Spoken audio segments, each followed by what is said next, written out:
Welcome back to the Cartoon History Channel. This is Saturday Afternoon Retro Tune 125, Behind the Scenes of Animation 41. Why Walt Disney never outsourced until Michael Eisner in the 80s. From 1923 until mid-1985, when Disney started their own Disney Animated Television division under the guise of Michael Eisner, who started that previous year in 84, Walt Disney and the Disney family, from Disney and Roy themselves up until that point, made in-house animation in Hollywood, in California, in America. Unlike Hanna-Barbera in the 50s and Warner Brothers and other companies, when original animation television was starting in the late 50s and 60s with Hanna-Barbera, they were the first people to start it. Walt Disney made his stuff in-house, specifically his animation and his live action. But his animation also. From 1937 till mid-85, everything that they made that was an animated movie, everything was made in America and at the Walt Disney Studios to ensure a quality control, because Walt Disney was a perfectionist. He wanted the color to be right. He wanted the script to be right. He wanted the voice acting to be top notch, which it was, and still is to this day. But he wanted to supervise and perfect every bit of the animation, and that's why he never outsourced. Plus, he didn't really trust foreigners back then in the industry. He didn't want other people working on his work. He was one of those man of his generation types. Although Walt Disney, of the original Walt Disney era, had some financial problems in the 40s and in the 50s at times, they had periods during World War II that they almost didn't make it, but they came back with movies like Dumbo and Cinderella, saving them from almost collapsing. That a cost-cutting measure that they could have done back then would have been outsourcing. But like I've said previously in the other part of this video, he was a perfectionist and wanted it done on his watch and eye to meet his perfectionist standards.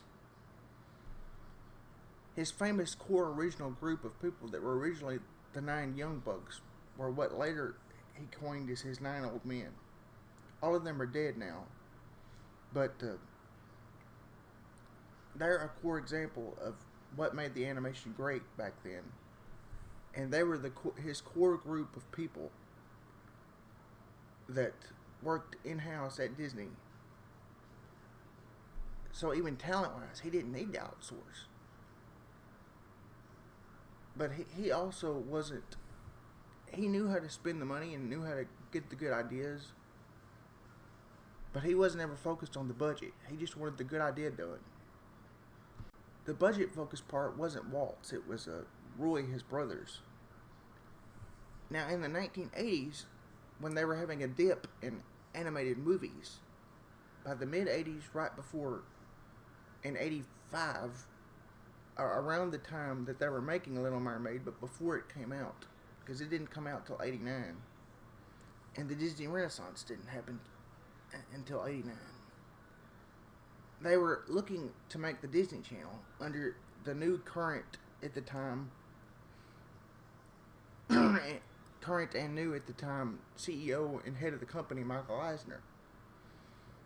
He was the first person to outsource the animation, and until later, with Hunchback of Notre Dame in the 90s, during the Disney Renaissance, they had a European outsourcing studio. But at first, when they were outsourcing, the only thing they ever outsourced was their original Disney Channel cartoons. They didn't outsource any of their movies until the mid-90s. To ensure quality control. They started doing it under Michael Eisner's control of the company as a cost-saving measure. But even when they started making their own outsourced companies, it was people that worked for the Disney company through a Walt Disney outsourced company. They were working for an outsourced version of the Disney company. It was Disney Euro or Disney Asia. So it was outsourced, but it was still managed by the Disney company. It wasn't outsourced to a separate company. It was just the labor part that was outsourced.